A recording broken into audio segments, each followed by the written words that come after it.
सध्या राज्याच्या विविध भागात पावसाची हजेरी लागल्याचे पाहायला मिळत आहे। कुठं जोरदार पाऊस होतोय तर कुठं मध्यम ते हलक्या स्वरूपाचा पाऊस होत आहे। ज्या भागात चांगला पाऊस झालाय त्या भागात शेतीच्या कामांना वेग आला आहे। दरम्यान हवामान विभागाने दिलेल्या माहितीनुसार आजही राज्याच्या काही भागात मुसळधार पावसाचा इशारा देण्यात आला आहे।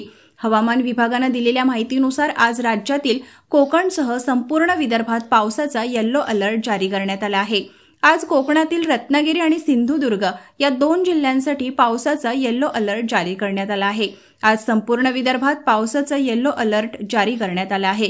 त्याचबरोबर पश्चिम महाराष्ट्रातील सातारा जिल्ह्यात देखील पावसाचा येलो अलर्ट जारी करण्यात आला आहे।